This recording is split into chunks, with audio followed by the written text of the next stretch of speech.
वीरवाड़ा राज राजेश्वरी खोड़ियार माध की जय, बहुचर माध की जय। वक्रतुंडं महाकायं सूर्यकोटि समप्रभ निर्विघ्नं कुरु मे देव सर्वकार्येषु सर्वदा। अखण्डमण्डलाकारं व्याप्तं येन चराचरं तत्पदं दर्शितं येनं तस्मै श्रीगुरुवे नमः।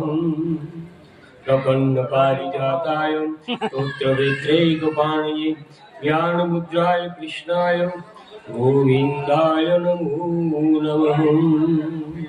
सच्चिदानन्दरूपाय विश्वोत्पत्त्यादिहेतवे तापत्रयोविनाशाय श्रीकृष्णाय वयं नमः। गरुडसुधा रिपुकरहिताय गोपद सिंधु कनल शीतलाई। गरुडसुधा रिपुकरहिताय गोपद सिंधु कनल शीतलाई। होई है सुई जो राम रचिराका, होई है सुई जो राम रचिराका। सागर तर्क बधाओ हिसाम, सीताराम सीताराम सीताराम कहिए। जाहि विधि राखे राम ताहि विधि रही। जय राम जय राम जय जय राम। श्री राम जय राम जय जय राम।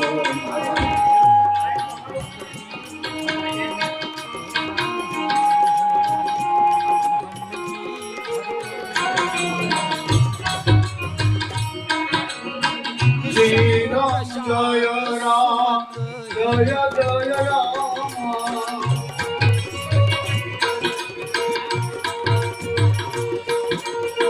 श्री राम जय राम जय जय राम। रघुपति राघव राजा राम, सीता सीताराम।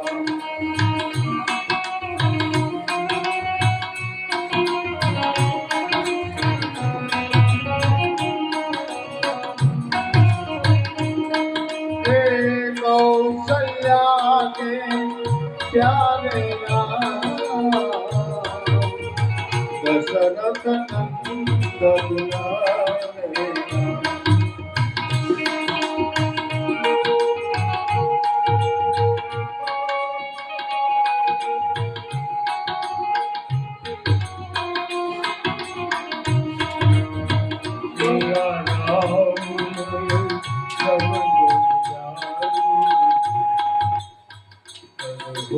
राम।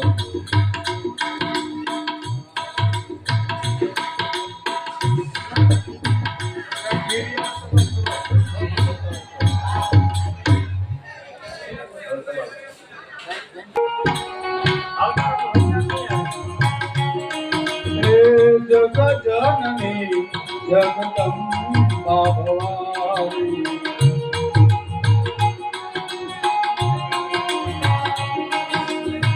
तेरी कथा मैं सुनाऊं मैया।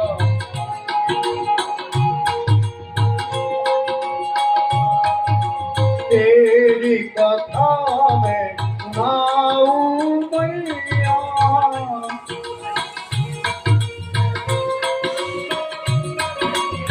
जग जननी जगदम्बा भवानी,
શ્રી સુખદાયની શ્રી વરદાયની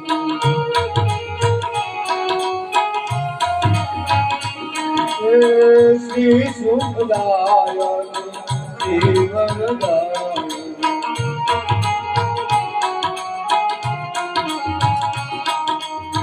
જન્મ મરણ તું દુઃખ હરનારી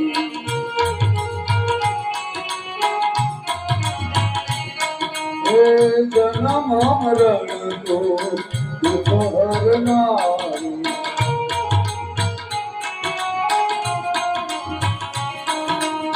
સફલ સરાસર જગત રચાયની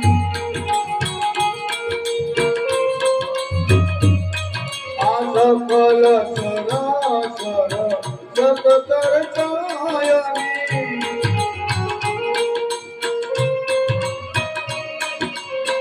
જગ જનની જગદંબા ભવાની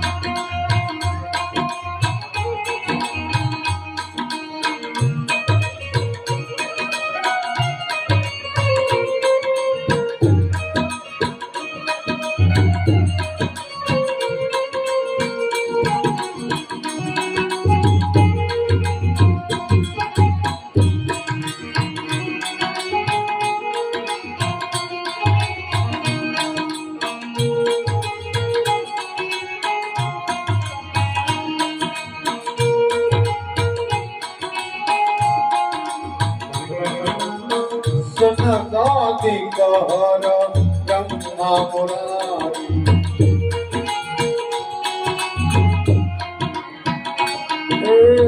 સનકાદિકહર બ્રહ્મા મુરારી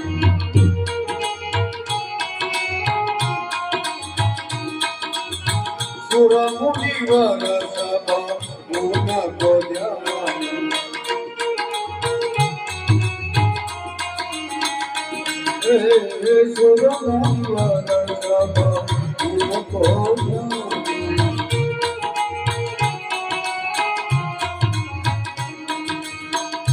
રમાલય સતો સુખદાયની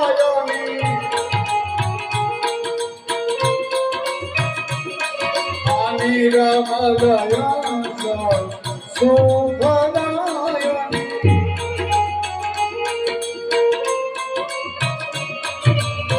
જગ જનની જગદંબા ભવાની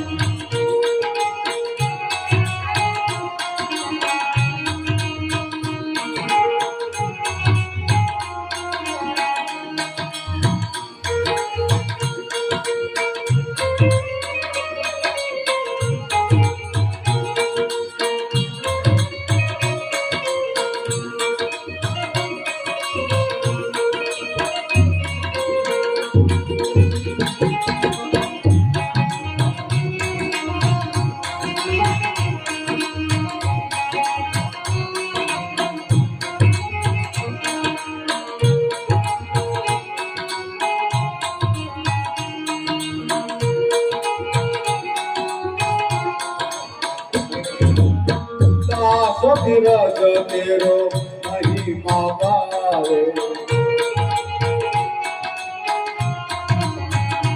એ દાસ ધીરજ તેરો મહિમા ગાવે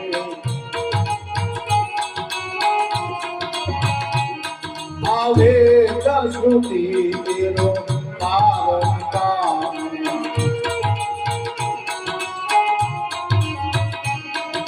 वेद श्रुति तेरो पालन काम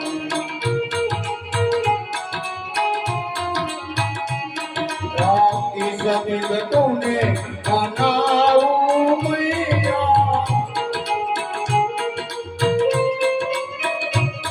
रेडी समित तूने मनाऊ मैया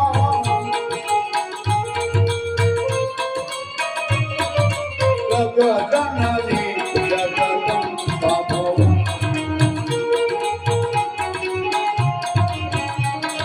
तेरी कथा में सुनाऊं मैया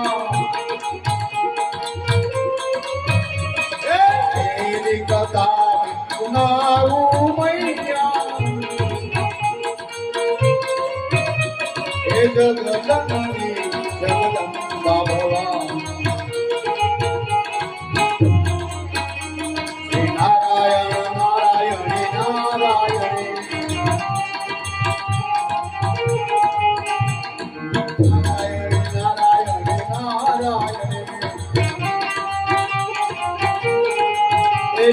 नारायण नारायण नारायण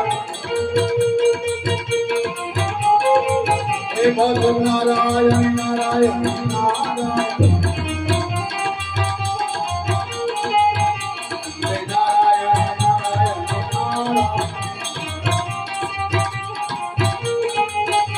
हे नारायण नारायण नारायण हे सावु नारायण नारायण नारायण हे मामा नारायण नारायण नारायण हे जपी नारायण नारायण नारायण जपी नारायण नारायण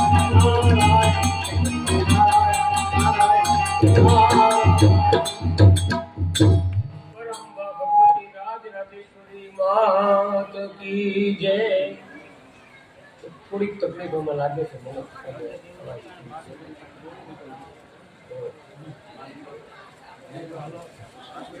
બાકી એવા અશ્વિનભાઈ અને સામે કાઉન્ટરની અંદર મંગળદાસ બાપુ અને સાદુભાઈ ખેરાળા એની પણ સરસ મજાની સેવા અને બધાએ તન મન ધનથી સરસ સેવા કરી તે બદલ સર્વ યુવાન દોસ્તો માતાઓ વડીલો અને બહેનોનો ખૂબ ખૂબ આભાર ધન્યવાદ।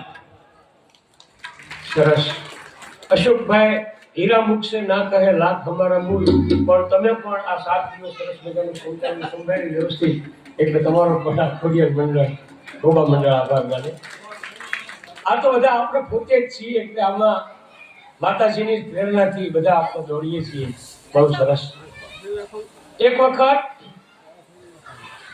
આપણે કથાને થોડી ઝડપથી ઉપાડવી પડશે એટલે સાવધાન થઈને સાંભળજો।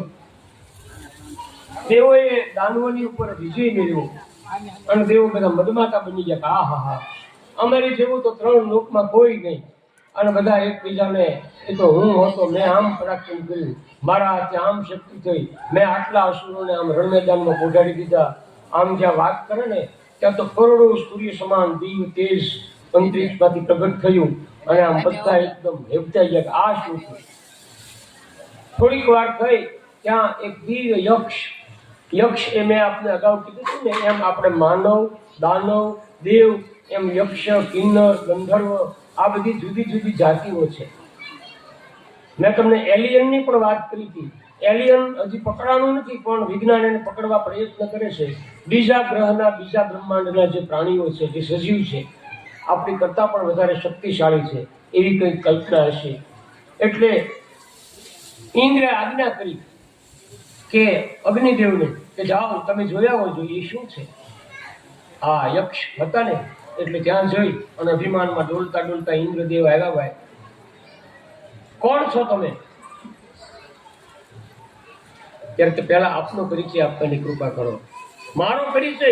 અરે હું તો સાક્ષાત અગ્નિ દેવતા છું। એક ધારું તો એક ક્ષણવારમાં આખા બ્રહ્માંડને ખાક કરી નાખું। મારા માધ્યમથી મોટા મોટા યજ્ઞો થાય છે મારા માધ્યમથી મોટા મોટા રસોડા થાય છે, હું જંગલમાં દાવાનળ રૂપે સળગું છું, હું આમ કરું છું, હું તેમ કરું છું. વાહ, આ તો બહુ પરાક્રમી. યક્ષે એક નાનકડું એવું તણખલું ત્યાં મૂક્યું કે મહારાજ, આપ જો આટલા બધા પરાક્રમી છો તો આ એક તણખલું છે ને એને તમે બાળી દેવાની કૃપા કરો. અને અગ્નિ ખડખડાટ હસ્યો. મારું અપમાન તમે કરો છો? આવા તો કંઈક મોટા મોટા ભયંકર ડુંગરા જેવા ડુંગરા હળગાવી દીધા છે, અને આ તમારું તણખલું કોણ માત્ર?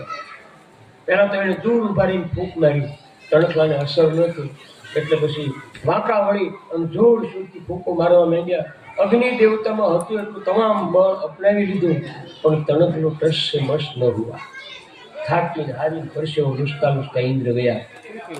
પણ બુદ્ધિશાળી દેવલોકમાંથી રહ્યા ને એટલે પોતાને છે કાંઈ અનુભવ છે કહેતા નથી કે મહારાજ મને તો કાંઈ એનું રહસ્ય જાણવા મળ્યું નહીં. તો કે ચાલો વાયુદેવને મોકલીએ. અને વાયુદેવ પણ સસરાટ કરતા પવન વેગથી એકદમ ત્યાં પહોંચી ગયા. આ યક્ષે કીધું, આપ કોણ? મને નથી ઓળખતા? હું માતરીશ્વા વાયુ. હું ન હોઉં તો આ બ્રહ્માંડ એક ક્ષણ પણ ટકે નહીં. આ 84 લાખ યોની જીવે છે એ મારા પ્રતાપે. હું જો વાવાઝોડું રૂપ થાઉં તો આખી દુનિયામાં તાંડવ મચાવી નાખું. અને હું જ તે બધે ચારે કોર પવન રૂપે સરસ મજાનો શીતળ મંદ સુગંધી આવી રીતનો સમીર. મારા અનેક પ્રકારો છે. અમે 49 ભાઈઓ છીએ. બોલો હવે શું આપને પૂછવું છે? અભિમાનથી ભરેલા વાક્ય સાંભળી અને પેલા યક્ષ કહે છે, વાહ વાયુદેવ, આપ તો ખૂબ શક્તિશાળી. આપ તો મોટા મોટા ડુંગરા ઉખાડી નાખો, પણ આ એક તણખલું છે ને એને ઉડાડવાની કૃપા કરો. વાયુદેવ ખડખડાટ હસ્યા. આવું મારું ઘોર અપમાન કરવાનું તમને કેમ સૂઝ્યું? આ તણખલું તો ચપટી વગાડતા કોઈ નાનું બાળક પણ ઉડાડી શકે. ફલત ખૂબ ખૂબ પ્રયત્ન કર્યો છતાં તણખલું ઉડ્યું નહીં. એટલે વાયુદેવ પણ નિરાશ થઈને જતા રહ્યા. પછી ઇન્દ્રને કીધું કે મને કાંઈ રહસ્ય મળ્યું નહીં. એટલે ઇન્દ્ર પોતે ત્યાં આવ્યા. ઇન્દ્રને કંઈક ખબર તો પડી કે આ કંઈક વિચિત્ર શક્તિ છે. કે મહારાજ આપ કોણ છો? મને દેવરાજ ઇન્દ્ર કહે છે. તો પેલા બંને દેવો એ આપના અનુચરો, હા એ અમારા દેવલોકમાંથી જ હતા. પછી ઇન્દ્રને પણ એને તણખલા માટે કીધું, પણ ઇન્દ્રને ખ્યાલ આવ્યો કે એમાં કંઈક ભેદ છે. તો મહારાજ આપ જે કાંઈ હો, અમે બધા દાનવોની ઉપર વિજય મેળવો એટલે ગર્વિષ્ઠ બન્યા હતા. અમને ક્ષમા કરો અને રહસ્ય કહો. એટલે તરત જ યક્ષ ત્યાંથી અદૃશ્ય થયા અને યક્ષની જગ્યાએ 4 ભુજાવાળી દેવોની દેવી મહાદેવી જગદંબા પ્રગટ થયા. અને ઇન્દ્રને કીધું કે ઇન્દ્ર, ભગવાન પરાત્પર પરબ્રહ્મ ભગવતી દેવીનો ખોરાક ગર્વ છે. એટલે આ બધું જે છે ને તમે જે વિજય મેળવ્યો એ અમારી શક્તિથી થયું હતું. અમારી શક્તિનો સાથ ન હોય ને તો તમે કાંઈ કરી શકો નહીં. એટલે શક્તિ છે એ જ દરેક પ્રાણીની અંદર મુખ્ય છે અને શક્તિથી જ કાર્ય થાય છે. એ રહસ્ય સમજાવી અને શક્તિ અદૃશ્ય થયા છે. ત્વયિ પ્રીતમ જગત સર્વમ ત્વયં એષ્ટાયિ ચેષ્ટિતમ ત્વમં પ્રાણરૂપ સર્વેષાં સર્વશક્તિ વિધારકમ. આ જગત તમારા લીધે જ છે અને તમારાથી જ જીવંત છે. તમારા લીધે જ દરેક શક્તિમાન દેખાય છે. તો એ યક્ષને જાણવા તમે જ જાઓ. આ પછી આ તો વાત આપણે પૂરી થઈ ગઈ. પછી હે માં, એ યક્ષ કોણ હતો? કૃપા કરીને મને જણાવો. ત્યારે જગદંબા કહેવા લાગ્યા, હે ઇન્દ્ર, એ મારું જ રૂપ હતું. ઓમ એકાક્ષરમ બ્રહ્મ તદેવાહુત મંગળમ દૈવી જે મમ મંત્રોસ્તો મુખ્યત્વે ન શ્રુતમ. એમ એકાક્ષરી ઓમ એકાક્ષરી બ્રહ્મ છે અને એ લિંગકાળમય છે. એ બંને બીજ મારા મંત્રો છે. હું સમગ્ર જગતને સર્જું છું. એમાં એક ભાગ સચ્ચિદાનંદ નામે અને બીજો માયા અથવા પ્રકૃતિ નામે કહેવાય છે. ઇન્દ્ર કહેશે કે હે માં, જગતનો નાશ થતા માયા રહે કે નહીં? દેવી કહે છે, સર્વ જગતનો પ્રલય થાય ત્યારે માયા મારાથી જુદા સ્વરૂપે રહેતી નથી. બ્રહ્મા, વિષ્ણુ અને મહેશ એ ગુણમય કહેવામાં આવ્યા છે. બ્રહ્મા રજોગુણની અધિકતા વાળા છે, વિષ્ણુ સત્વગુણની અધિકતા વાળા છે અને રુદ્ર તમોગુણની અધિકતા વાળા છે. મારું રૂપ માયાથી રહિત છે, એને પરબ્રહ્મ કહેવામાં આવે છે. મારી ઈચ્છાથી દેવોને વિજય મળ્યો છે. આમાં સૌના કર્મોને અનુસરી અને હું સર્વ કરું છું. આ રીતે સર્વાત્મા રૂપ મને ગર્વથી ભૂલી જઈ અને તમે અહંકારથી મોહમાયા પામ્યા હતા. તેથી તમારા ઉપર અનુગ્રહ કરવા માટે તમારા દેહમાંથી મારું આ તેજ બહાર આવ્યું હતું. હવે તમે ગર્વનો ત્યાગ કરો અને મારે શરણે આવો. આ પછી જગદંબા અંતર્ધાન થયા અને દેવો જગદંબાનું આરાધન કરવા લાગ્યા. ગાયત્રીનો ત્યાગ કરનાર અવશ્ય નરકમાં જાય છે. એથી શ્રીમદ દેવી ભાગવત દ્વાદશ સ્કંધે અષ્ટમો અધ્યાય જગદંબીવાળા ખોડિયારમાં. મતલબ કે માતાજી કૃપા કરી અને આજે 9મા દિવસના અંતિમ સેશનમાં આપણને એમ ઉપદેશ દેવા માંગે છે કે આપણા હાથે કદાચ કોઈ સારું કાર્ય થાય, બીજા ન કરી શકે એવું કાર્ય થાય, તો એનાથી આપણે કાંઈ બહુ અભિમાન કરવાની જરૂર નથી. એ શક્તિ તો એની જ આપેલી છે. એટલે હંમેશા નમતા ભજતા રહેવાથી આપણને જીવનમાં શાંતિ પ્રાપ્ત થાય છે. સર્વ દુઃખોનું મૂળ અહંકાર જ છે. જ્યારે કોઈ વ્યક્તિના દ્વારા અહંકાર ઘવાય ત્યારે આપણને એના પ્રત્યે રોષ થાય, એના પ્રત્યે આપણને દ્વેષ થાય અને દ્વેષ, દ્રોહ, રોષ એને કારણે આપણું અંતર બળ્યા કરે અને આપણે દુઃખી થઈએ. આ જગતમાં એ જ થાય છે. હોય હે સોઈ જો માત રચી રાખા ક્યાં કરી તર્ક બટ. આપણે કોઈ તર્ક કરવાની આવશ્યકતા નથી. એની ઈચ્છા સિવાય પાંદડું પણ હાલતું નથી. એટલે કરતા હરતા એ ભગવતી દેવી સાક્ષાત પોતે એ જ છે. કદાચિત કાલે દશ પંચ સમાવિભો પ્રાણીનામ કર્મ વશતો નવ વર્ષમ શતકૃતિ. વ્યાસજી કહે છે કે હે રાજન, એક સમય પ્રાણીઓના કર્મોને લીધે 15 વર્ષ વરસાદ વર્ષોની, જેથી લોકો અને પ્રાણીઓ ભૂખ મરાથી મરવા લાગ્યા. તો કોઈ ભૂખને લીધે ઘોડા, વરાહ અને મરેલા પ્રાણીઓને ખાવા લાગ્યા. આવા કપરા કાળમાં કેટલાક બ્રાહ્મણોએ વિચાર કર્યો કે ગૌતમ મુનિ તપોધન છે, એ આપણું દુઃખ દૂર કરશે. આમ વિચારી અને ગૌતમના આશ્રય આવ્યા. બહુ સરસ દ્રષ્ટાંત છેલ્લા દિવસે આપણને આપ્યું છે. દસે દિશાઓમાંથી બ્રહ્મ સમાજને આવતો જોઈને ગૌતમે આસન આદિ વિચારોથી બ્રાહ્મણોનું સ્વાગત કર્યું અને આવવાનું કારણ પૂછ્યું. ત્યારે બ્રાહ્મણોએ સર્વ વૃત્તાંત મુનિને કહ્યું. આ બ્રાહ્મણોને દુઃખી જોઈ અને કૃપાળુ મુનિ ગાયત્રી માને પ્રાર્થના કરવા લાગ્યા. નમો દેવી મહાવિદ્યા વેદ માતા પરાત્પરે સ્વાહા સ્વધા સ્વરૂપે ત્વમ નમામિ સકલાર્થદામ. હે દેવી, હે મહાવિદ્યા, હે વેદ માતા, તમને મારા પ્રણામ. સ્વાહા સ્વધા સ્વરૂપ અને સાધના લાભોને દેવાવાળા હે દયાળુ માં, હું આપને પ્રણામ કરું છું.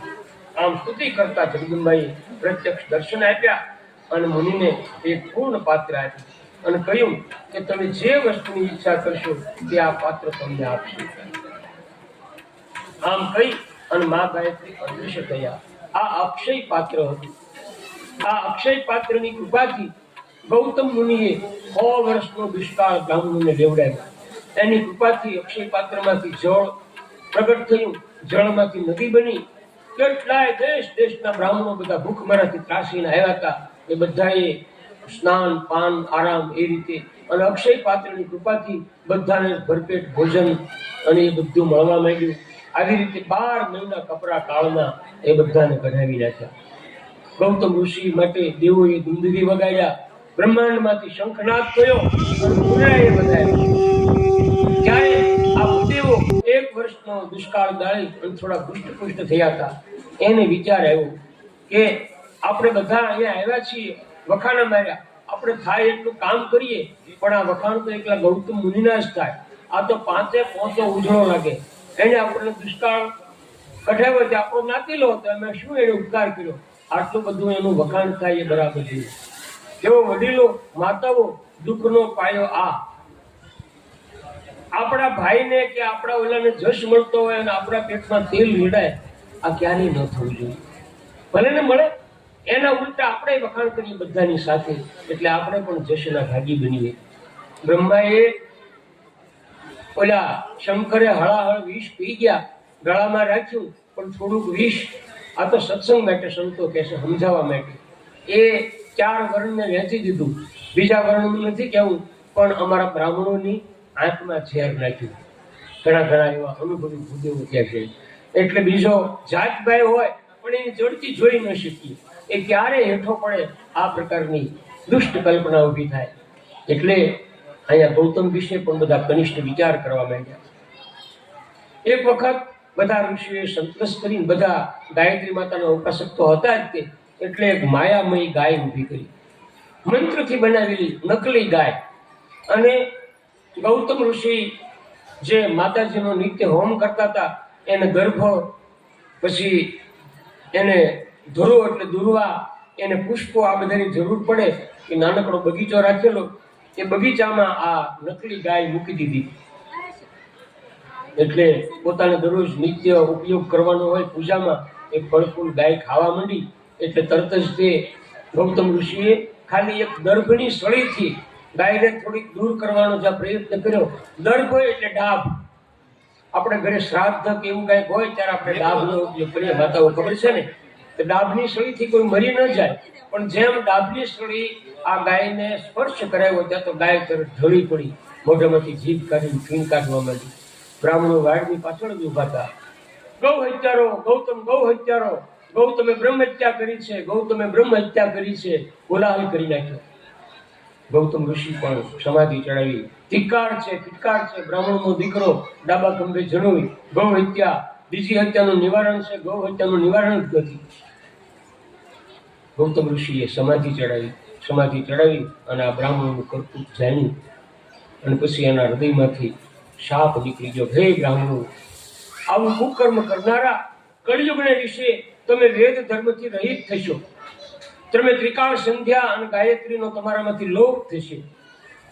તમે બ્રાહ્મણના મુખે, બ્રહ્માના મુખમાંથી જે બ્રાહ્મણો પ્રગટ થયા અને તમે આવું હિચકારું કૃત્ય કર્યું.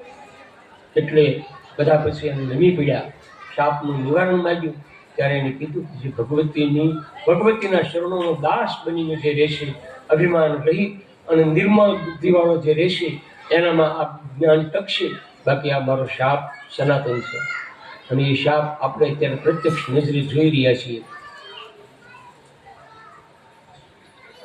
એટલે ગર્વ કરવો નહીં, ઈર્ષ્યા કરવી નહીં, મરી જવું પણ કોઈનો દ્રોહ કરવો નહીં.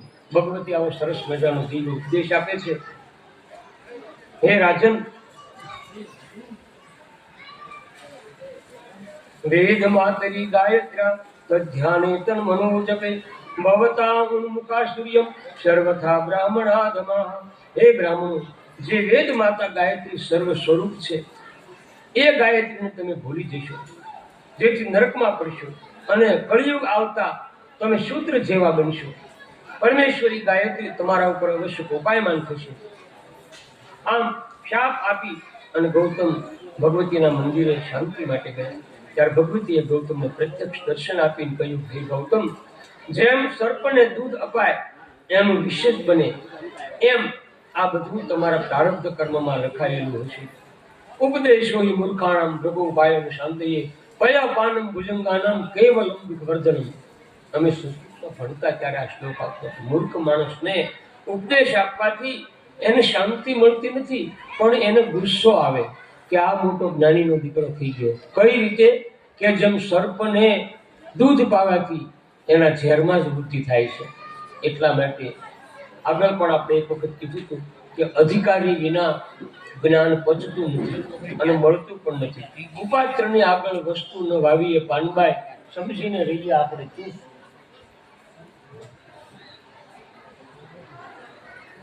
આ બધું તમારા પ્રારબ્ધ કર્મમાં લખાયેલું હશે, માટે શાંતિ રાખો. ગૌતમ શાંત થયા. એ વખતે શાપ પામેલા બ્રાહ્મણો ગૌતમ પાસે આવી અને ક્ષમા માંગવા લાગ્યા. ગૌતમે તેઓને માફ કર્યા અને કહ્યું કે શ્રી કૃષ્ણના આવતા સુધી તમે કુંભીપાક નરકમાં રહેશો, પછી કળિયુગમાં તમે પૃથ્વી ઉપર જન્મ લેશો. તે સમયે મારા શાપથી છૂટવા માટે જો તમને ઈચ્છા થાય તો ગાયત્રીના ચરણ કમળનું તમારે સેવન કરવું. આમ સર્વને વિદાય કરી અને ગૌતમ શાંતિ પામ્યા. માટે હે રાજન, સર્વ પ્રકારે જગદંબાની ભક્તિ કરવી યોગ્ય છે. વિષ્ણુ કે શિવની ઉપાસના નિત્ય નથી, પણ શક્તિની ઉપાસના નિત્ય છે, જેના વિના મનુષ્ય નરકમાં પડે છે.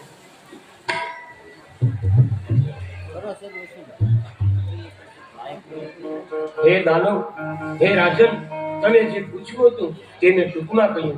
હવે મણિદીપનું સુંદર વર્ણન તમે સાંભળો.